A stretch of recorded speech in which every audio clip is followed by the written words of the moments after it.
put a smile on your face when you're moving from place to place. Good morning, good morning, morning, good morning, morning.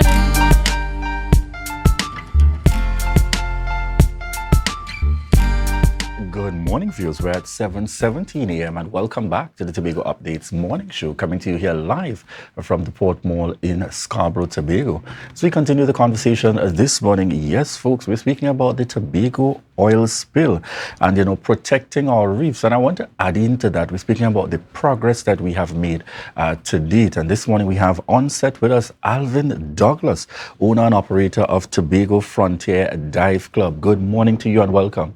Morning. Thanks for having me. And I know from, I'm diving straight into it, from interviews I've done with you over time, there's always an excitement and a passion about diving. Yeah. Imagine I remember being at Storby, being called over to the shop to see an image, just found this right on there and so on. Mm-hmm. This is a kind of different circumstance for you. So let's start from there.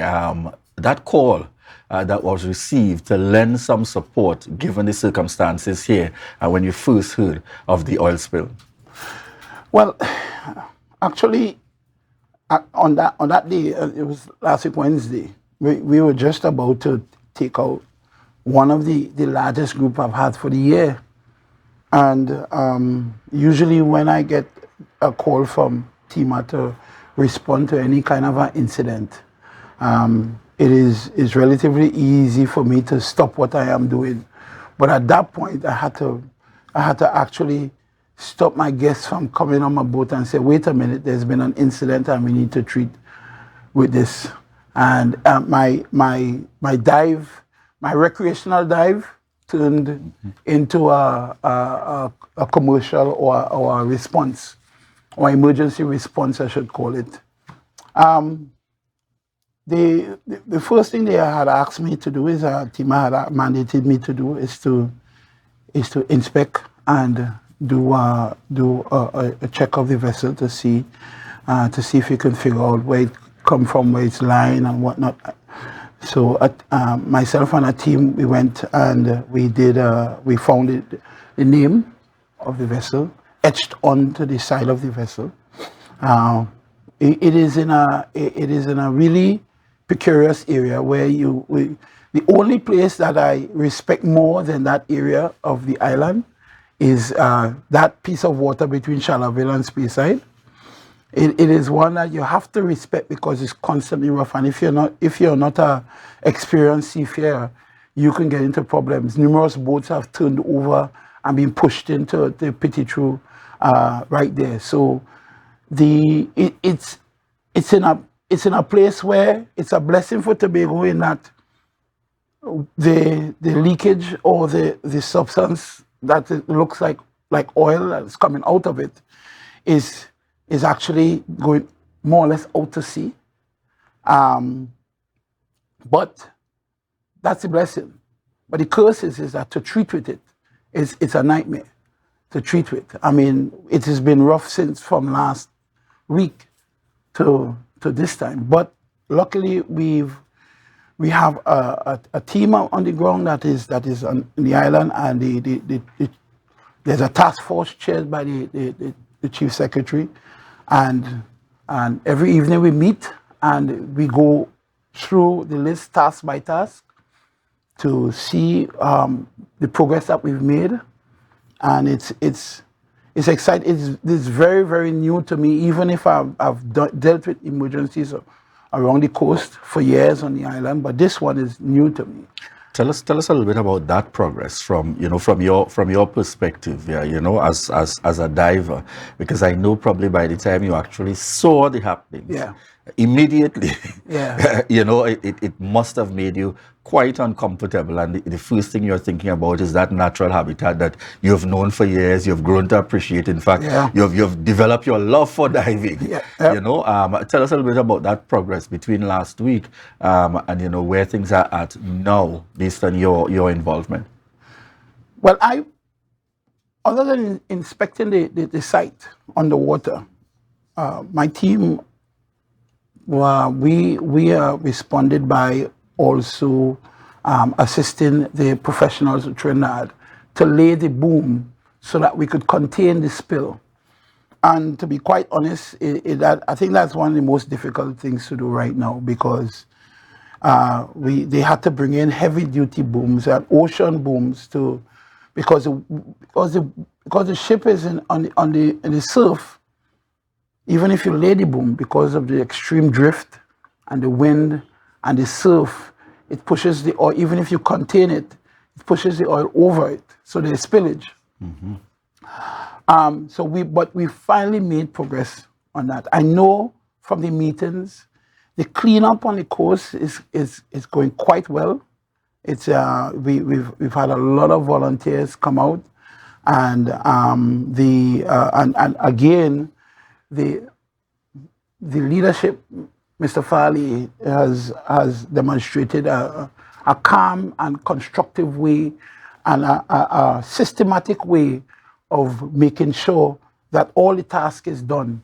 So I think for the cleanup on the beach, if Tobago could testify, it's gone well. It's leaps and bounds from where it started to now.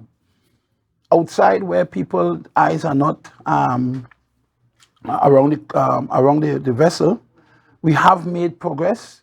What we're planning to do is to divert that flow towards shore and have them vacuum. And then what we're going to do today, when I'm done here, we're going to lay booms further west, so in case of any spillage, we can catch it. But as I said, the blessing for Tobago is that the spillage is moving out to sea. So it's not threatening our beaches, it's not threatening the sensitive ecosystem as yet. But just to ensure that it doesn't get into, especially behind the airport, there's some mangrove and wetlands there. Yes. We are making sure and place more booms there to make sure that spill stays off our shores. All right. And we have a photo as well, based on the discussions you were just having, and it gives a nice representation. And that photo is courtesy of Darian Mitchell out of Tima, a representation of Wednesday, February 7th. That's the before, and the comparison made with Tuesday, February 13th. That's on the right-hand side, the after. Just giving a sense of our coastline. That's in the Scarborough area. Really trying to show some level of progress, so to speak.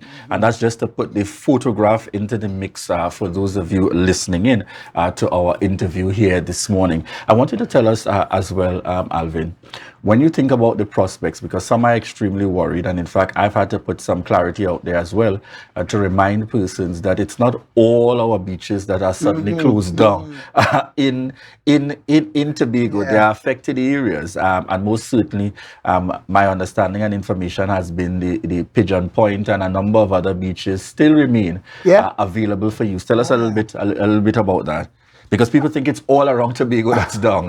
I did a short interview with BBC a few days ago, and we could be our worst enemy sometimes. People use the term disaster, but it's a concerning incident. But it's not at disaster level yet. We are handling it. If you would, I told them, if you were to fly into Tobago as a visitor, you wouldn't know that there's an oil spill until you fly over it and you peep and you see the wreckage there. All the beaches that people frequent, there is no. If you go into Scarborough, you might get the scent of the oil scent. But none of the beaches are affected. No, the concern is Store Bay and Pigeon Point and the Boko Reef. None at this time is affected by this incident.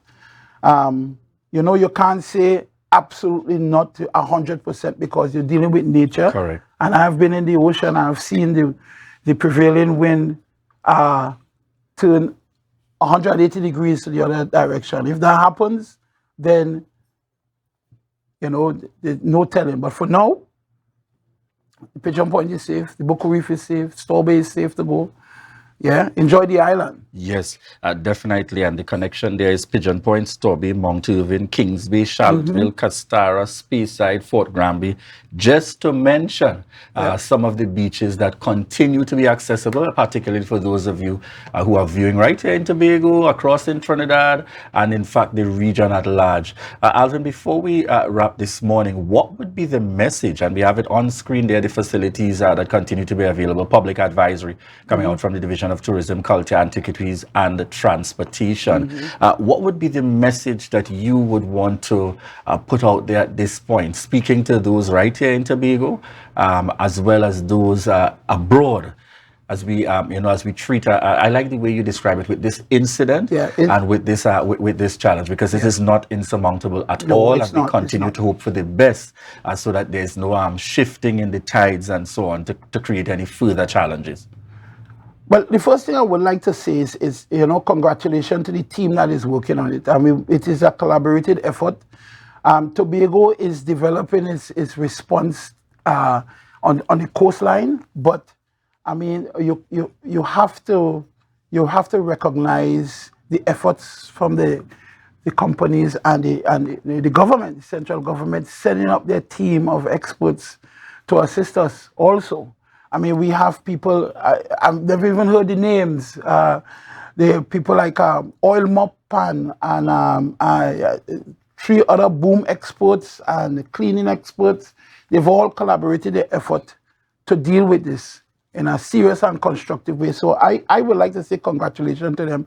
They meet every day. Some of them come in with the salt still on their skin to meet and to make sure that the next day is a progress. So we have to give them that congratulation. But for the Tobago people, we have to say, listen, treat this as an incident. We are dealing with it, and when you speak about it, we can say, okay, well, oh my God, it's the end of the world. It's not the end of the world. We are a blessed island. We are a fortunate island. It could have been worse if that spillage, if that ship had landed anywhere east, it would have been a disaster. If it had landed any further west, it would have been an epic disaster. But where it landed, it is in a place where we can treat with it. We can deal with it. It's difficult. I must say it's difficult, and we are getting the help that we need, but we can treat with it. All right. We're just out of time, viewers, but very quickly, for those of you planning that next vacation coming in, Alvin, Big Doggy, where can they connect with you to take them out to that reef? Well, my shop is always at the Stobie Beach facility, and you know what I do? I take people underwater, and I show them the wonders of the world. We boast the best reef in the entire world. Notice I didn't say the hemisphere or the Caribbean. I said the entire world, and it's still that way. So come and enjoy and experience your island. Excellent indeed. I thank you so much, Alvin Douglas, the owner-operator of Tobago Frontier Dive Club, just giving us a little insight into his involvement and the entire team, and certainly sending out commendations there. And I've heard this a couple times well, so certainly kudos going out to the Honorable Chief Secretary Fali Chavez Augustine, leading day by day on the ground. It's not just a call to get an update, but he's on the ground in the mix and providing those regular updates. Alvin, Mr. Stewart, Alan Stewart, you see I almost rename him as well. Mr. Alan Stewart, exceptional there. Teamer in the mix, the entire team, and also the intervention of the central government. Very good information there in terms of the insight and getting into the mix with providing those resources. Certainly there we want to say thanks to all who continue to make that extra effort to ensure that we treat with this incident. I'm using Alvin Douglas words to ensure that we treat with this incident here in Tobago. But remember, we still have a number of our beaches and so that continue to be available for persons to utilize while we work on treating with this incident. Once again, thank you very much, Alvin Douglas, for joining us here on set this morning. Viewers, we want to thank you so much for the continued love and support. Coming up next, yes, Valentine's isn't out of the air just yet. Adanna will be back talking about the love picnic happening there in the Botanical Gardens. That's my own terms in the mix, but you're going to get more details about that coming from the interim general manager. We certainly look forward to those discussions, and at this point, viewers, we want to thank you so much for continuing to choose the Tobago Updates morning show, and to remind you that this is your opportunity to join me there, Alvin. Share the live, share the live, share the live. Thanks for having me.